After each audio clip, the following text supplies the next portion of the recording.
Hi everybody, so today we'll cover or we'll try to evaluate trigonometric limits. Of course, we'll do them without using L'Hopital's rule, which you may or may not have seen in your previous calculus courses. Okay, so these are the examples we're going to cover. Let us start first with a small reminder.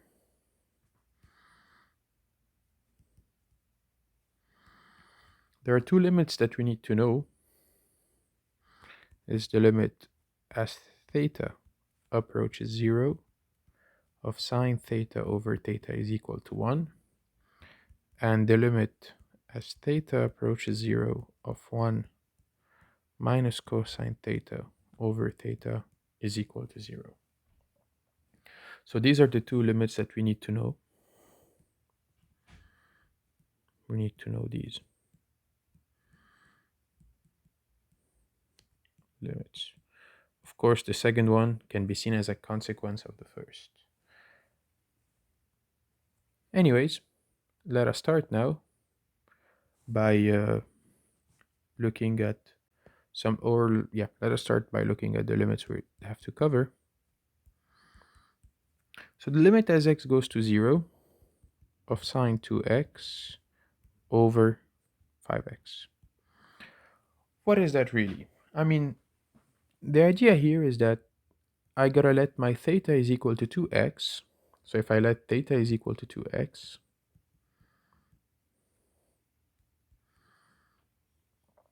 so I get sine theta. What is x in terms of theta? X is just theta over 2. Now, as x goes to 0, then theta also goes to 0. Of course, here we're kind of using some continuity properties, but anyways, let's do it this way. And so this is my limit. Well, let me put the 2 over 5 on top. And then I have sine theta over theta, which is just 2 over 5. Now in the remaining examples, we will not be doing this justification every single time. We will try to do it a bit quickly. Okay, so the first limit is 2/5. Okay, great. Let us look at the second limit now. It's the limit as x goes to 0 of sine 2x over sine 5x. Of course, really here, the first thing to do is to plug in. And when I plug in, I get a 0 over 0. Now, the idea here is to try to use the fact that the limit as theta goes to 0 of sine theta over theta is equal to 1. And by noting that 2x goes to 0 as x goes to 0. So really, what do I have to do here is just try to divide by 2x and then multiply by 2x. And I'll do the same thing downstairs. So it's 5x sine 5x over 5x. Great. Now these two x's will cancel out. So what do we have? We have the limit as x goes to 0 of 2 over 5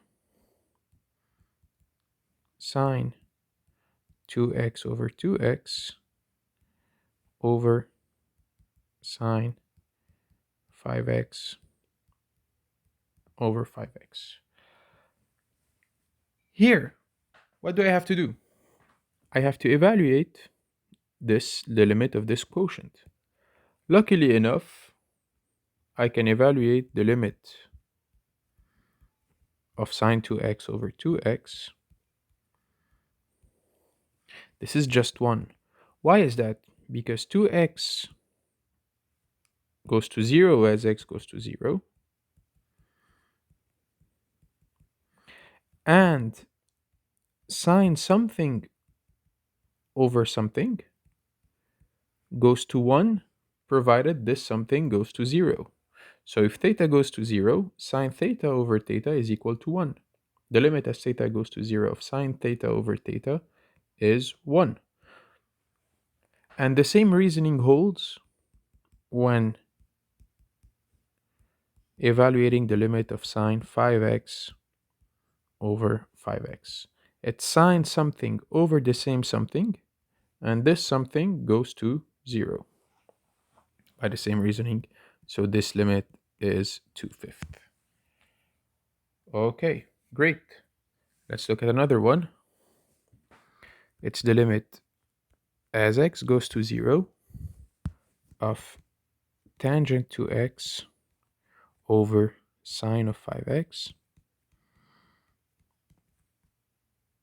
First of all, I try to evaluate by plugging in. This is 0 over 0, which is an indeterminate form. So let us try to do something here. Well, what do I know? I know that the tangent is equal to sine over cosine, which is sine over sine 5x. Now let me arrange that again and write it in a nicer way. This is the limit as x goes to 0 of 1 over cos 2x over sine 2 times sine 2x divided by sine 5x. I wrote it this way for one reason, because cos 2x as x goes to 0 will be cosine of 0, which is 1. So this term is a very nice term that I do not need to deal with. So this is a very nice term. All I need to deal with is this term. We have done this before in the previous exercise, but let us do it once more. I think it's very helpful. Now notice that 2x and 5x will both go to 0 when x goes to 0. So what I can do is use the trick sine theta over theta approaches 1 when theta approaches 0. So really I'm dividing by 5x and multiplying by 5x and dividing by 2x and multiplying by 2x. Great, and I will do the same thing again. So it's 1 over cos 2x. Well, the x will cancel out here and here. It's 2 over 5 sine 2x over 2x. Oops, let me rewrite in a better way. 2 over 5 sine 2x over 2x divided by sine 5x over 5x. Now, let us look at the limits. This term goes to 1. This term remains 2 over 5. This term, it's sine theta over theta, where theta is 2x. Since x is going to 0, then 2x is going to 0. So this limit is 1. And the limit of this sine 5x over 5x is also 1. So I still get 2/5. Let us justify why. The limit as x goes to 0 of cosine 2x is cosine of 0, right? It's cosine 2 times 0, which is cosine of 0, which is 1. And the limit as x goes to 0 of 2x is 0. The limit as x goes to 0 of 5x is also 0. And the limit as theta goes to 0 of sine theta over theta is 1.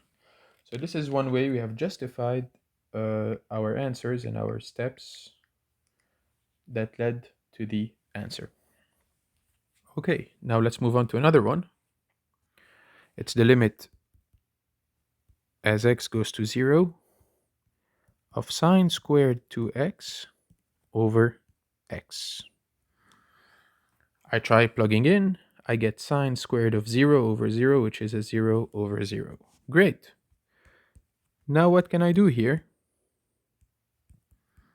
all I can do is the following. So I just rewrite sine squared to x as sine to x times sine to x over x.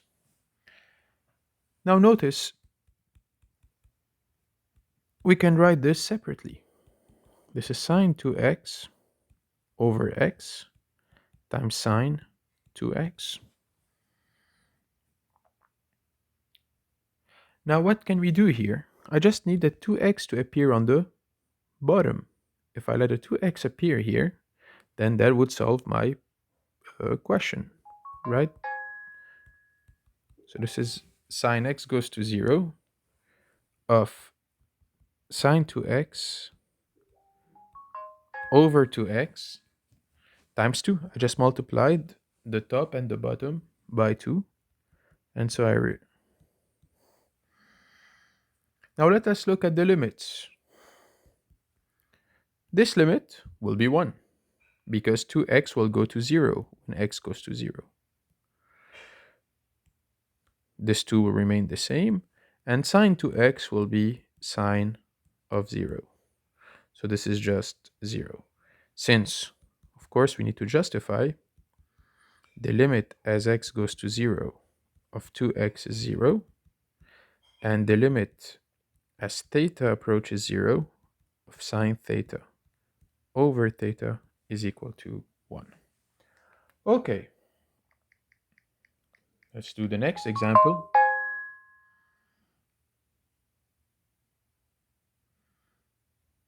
Let's do the next example, which is sine 3x sine 5x over x squared. The limit as x goes to 0 of sine 3x times sine 5x over x squared. Of course, I try to plug in. I get a 0 over 0, an indeterminate form. Now here, what can we do? Of course, we'll do something that enables us to use the limits that we need. And let me just split the x squared on top and on the bottom and write my function in this way. Notice here, well, it looks almost as close to what I need. So let me just multiply this numerator by 3, and multiply it. I divide by 3 and I multiply it by 3. So, and then I do the same thing here. This is times 5 times sine 5x. I multiply the bottom by 5, so I have to multiply the top by 5. Now let me collect terms. I get 15 sine 3x over 3x times sine 5x over 5x. Now notice, sine something over something, as this something goes to 0, is 1. So this is 15 times 1 times 1, which is 15. Also, we have to justify that since the limit as x goes to 0 of 3x is equal to 0, and the limit as x goes to 0 of 5x is also 0, and the limit as theta goes to 0 of sine theta over theta is equal to 1. Okay, we have a few more examples. The limit of as x goes to 0 of sine 5x squared over x cubed plus x squared. Okay. First of all, I plug in sine 0 over 0, so I get a 0 over 0, an indeterminate form, so I have to do something. Luckily, it's going to have to be using the limits that we have seen. Let us do this here. So notice that in the denominator, I can factor an x squared out, so I can get an x plus 1 sine. X plus 1 doesn't play a role here, right? If you let x goes to 0, that x plus 1 will be equal to 1. So really what you have to deal with is just this part. Fortunately enough, we know how to deal with it. I can just multiply x squared by 5, but then on top, I just have to multiply by 5. Of course, and I can divide by x plus 1. Awesome. Let us look at this limit. This is just, well, let's do it here. 5 remains the same. X plus 1 will go to 0 plus 1, which is 1. And sine 5x squared over 5x squared will go to 1. So this is just 5. Let us justify why. Well, as x goes to 0, 5x squared will also go to 0. And the limit as theta goes to 0 of sine theta over theta is 1. So I mean, technically, you're letting theta be equal to 5x squared here. And 5x squared will also go to 0. Great. Let's do one more. Well, we have a few more actually that we're going to do now. And they may be very important as well. So the limit as x goes to 0 of 1 minus cosine x over x squared. Try to plug in. 1 minus cosine 0 is 0, and x squared is 0, which is also 0. Now here we can do something, is to use the half angle formula. Of course, there's another thing that we can do, but let us use the half angle formula or the double angle formula. And by noting that cosine x is 1 minus 2 sine squared x over 2. So 1 minus cosine x is 2 sine squared x over 2. So let us do this. Very good. Over x squared. Well, here we know how to deal with that. I have a 2 here. It's sine squared x over 2. Well, let's write the sine squared as sine x over 2 times sine x over 2. And let's write the x squared as x times x. Well, let's separate here. We can separate the lines, right? And then we can use the formula that we know. So I have to divide x by 2. If I divide x by 2 here, what do I have to do? I'm multiplying by 1/2 basically, so I have to multiply by 1/2 here. And I'm also multiplying by 1/2 here. So I have to multiply the top by 1/2. Great. Let us then collect the terms. X goes to 0, so it's 2 over 1. It's 2 times 1/2 times 1/2. So it's 2 over 4, which is 1/2, times sine x over 2 over x over 2 times sine x over 2 over x over 2. Now, this limit is 1/2. The first term is a constant. Notice that sine x over 2 over x over 2 is of the form sine theta over theta, where theta goes to 0. Because if x goes to 0, then x over 2 will also go to 0. So this is just 1, and this is the same limit, which is 1. So this limit is 1/2. Let's justify that, since the limit as x goes to 0 of x over 2 is equal to 0, and the limit as theta goes to 0 of sine theta over theta is 1. I mean, here you can let theta be equal to x over 2 in order to see that limit clearly. Now let's do an alternative way. Another way. So the other way is maybe a bit easier and does not involve many trig formulas, or at least it involves a trig formula that is less complicated, I guess. So what do I have to do? I will multiply the top and the bottom by 1 plus cos x. Of course, let me write that this is a 0 over 0 and see what we get. So this is the limit as x goes to 0. So on top I get 1 minus cos squared x over x squared times 1 plus cosine x. Now notice that cosine of 0 is 1. So the limit as x goes to 0 of 1 plus cosine x is 2, right? So let me write my limit this way, or my function that I'm taking the limit of this way. 1 minus cos squared x over x squared. What is that?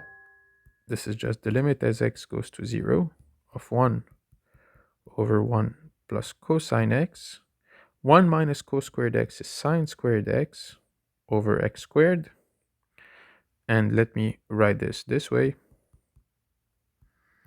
The limit as x goes to 0 of 1 over 1 plus cosine x sine x over x squared. And what is that? This is just 1/2 times 1. So this is just 1/2. Okay, notice that I've got the same answer using two different methods, which is a good sign, I guess. You know, if you use two different methods, the answer should not be affected. Now we have two more. This is a bit harder. So the limit as x goes to pi of sine x over x minus pi. Of course, there are many ways of doing that, but let's try using the same principles. First of all, notice something here, that I have a 0 over 0, because sine pi over pi minus pi is of the form 0 over 0, given that sine pi is 0. Now here we're going to have to use some trig formula. Notice that sine x is equal to sine pi minus x, right? I mean, you know, you can view this on the trigonometric circle or on the unit circle, right? I mean, if you take an angle theta here, pi minus theta will be represented by this point. Both of these points have the same y value. So really sine x is sine pi minus x. Let me write this down. Pi minus x over x minus pi. Of course, let us write this way. So I have, well, let me factor a minus 1 out. So it's minus pi minus x on the bottom, sine pi minus x. Now, my theta here is pi minus x, right? If x goes to pi, pi minus x will go to 0. So what do I have here? The limit is minus 1. Why is that? Since the limit as x goes to pi of pi minus x is 0, and the limit of theta going to 0 of sine theta over theta is 1. I mean, here you're letting theta be equal to pi minus x. Okay, we have the last one that we're going to do. It's the limit as x goes to infinity, or minus infinity, sorry, of sine e to the x over e to the minus x. Now notice here that when you try to plug in, what do you get? You get its sine of 0, right? Because the limit as x goes to negative infinity of e to the x is 0, and the limit as x goes to negative infinity of e to the minus x is plus infinity. Why is that? Because you have e to the minus infinity, which is e to the infinity, which is infinity. Of course, let's try not to write this. Now, once you plug that in, you get infinity times 0, which is an indeterminate form. Okay, so plugging in doesn't really work. Luckily, what works is using the limit of sine theta over theta. So my theta here is e to the x. And let's write e to the minus x as 1 over e to the x. And this is clear here. This is 1 since all I have to verify is that e to the x goes to 0 when x goes to minus infinity, and that's true. We know this is a property of the exponential function, right? We know that e to the minus infinity is 0, and the limit as theta goes to 0 of sine theta over theta is 1. Here you're letting theta is equal e to the x. Okay, thank you everybody, and I hope it was helpful.